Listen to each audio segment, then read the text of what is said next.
Thank you so much. It is a pleasure to be here. Thank you very much, Vice Chancellor Haynes, for making sure that this has been kept alive, and all within your office who helped to make this a reality. This has been such an important building out, and Marguerite, I'm looking right at you for all of the work that you do. So with this work, with this project, we have come through fire and brimstone almost exactly in our country, living through racial reckoning and at the same time a pandemic. A pandemic that reveals underlying institutional and infrastructural inequalities in our society. And at the same time as it became clear that all around the world people needed to shelter in place, soon on we learned of a man dying underneath the knee of a law enforcement officer in the Twin Cities. His name was George Floyd. And sadly, what we had not really heard much attention about was Breonna Taylor. Only weeks before, who died in an assault on her home and her body as if she were an enemy combatant herself, being sought out by Navy SEALs. But she was not in Iraq, she was not in Afghanistan, she was not in Pakistan, she was not in a place where we are at war with. She was in her bed in Louisville, Kentucky. Her body riddled with bullets in the middle of the night, a hail of bullets in the wake of a no-knock warrant that was issued, ambulance sent away.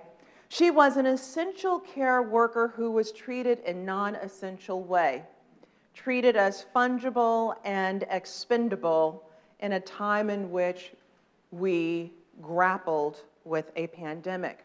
And this project that we launched with the aid of T. Michael Rambo, who's been with us in the past, and Dr. Patricia Jones-Blessman, was to give attention to the people who help people to heal.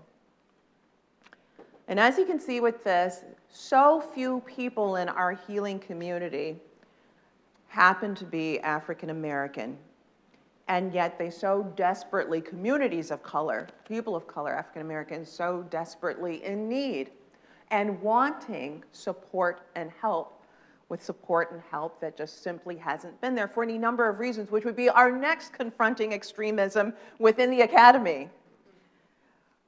But what we can see is that within the wake of this quite perfect storm that exposes all of the imperfections in our society is the grave need for support, and yet some of that support not really being there and manifesting. What we know is that the rate of Black Americans showing clinically significant signs of anxiety or depressive disorders jumped during this period of time. But it wasn't only African Americans who suffered and continue to suffer depression and anxiety during this period of time, because let's be clear, coming into the period of COVID, this period of Breonna Taylor, George Floyd, Ahmaud Arbery on the back of Sandra Bland, and so many other people that we could name, is coming into a period where we had seen children being locked away in cages. A Muslim ban that barred people from being able to come into the United States because of their religion. The rise of hate and animus against sisters and brothers who come from ethnically Asian communities. A rage of hate that's sadly even articulated by people who led our nation, suggesting things such as both-siderism when that cannot be justified at all. And if you look at representation within the context of who provides this urgent care that's needed across various communities, you see that it still remains predominantly white. Right? This is something within academic institutions that we can do something about. And in the meantime, while we're thinking about what it is that we can do to expand diversity within the spaces of people who would provide care for individuals, So much of the care then that happens to be given when we go from the fire and brimstone to the light of day happens to actually be within community. And often people who are not necessarily trained psychologists and psychiatrists or social workers, but they are the people who care, just like you see in this image. The people who bend down and pick other people up. The people who provide comfort and solace by wrapping their arms around the people in our communities. And the question that we had is, who is there for them? When they have to take on so much of that darkness and pain, who helps to lift them up? And so with the support of the office that has given us all so much support to be able to carry on these projects, we wanted to do an experiment to see what it would be like to help those who are helping others to be able to heal. And in the Twin Cities, there is an organization that has risen up in the wake of all of the trauma that has occurred in the wake of George Floyd's horrific lynching, and they are the Community Healing Team. And we work directly with the Community Healing Team to give them sessions of healing themselves, to hear from them. What is it that you need to make you successful? Why is it that you do what it is that you do? How many more people do you want to reach?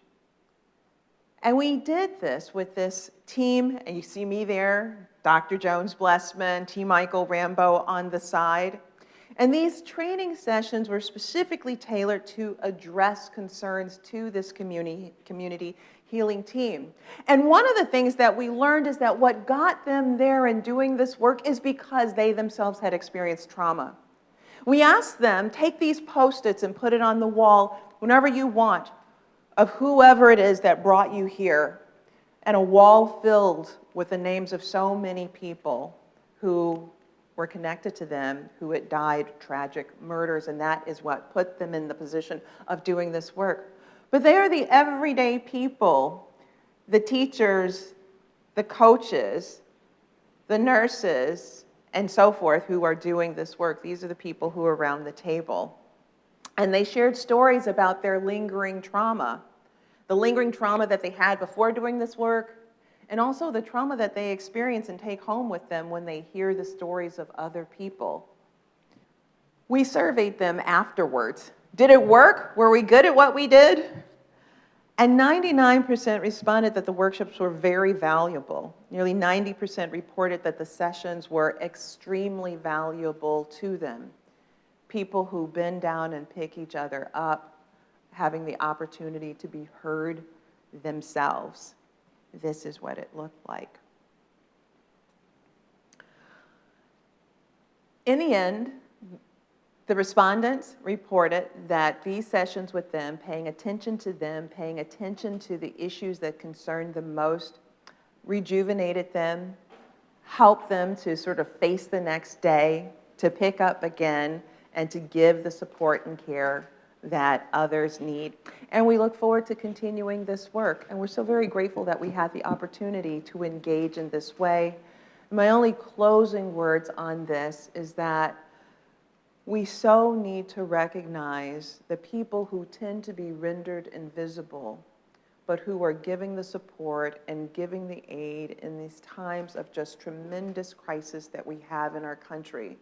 And we've seen this within the context of anti-Black hate, anti-Asian sentiment, LGBTQ animosity in our society, and we have to be mindful of all of that in going forward. And I thank you all so very much.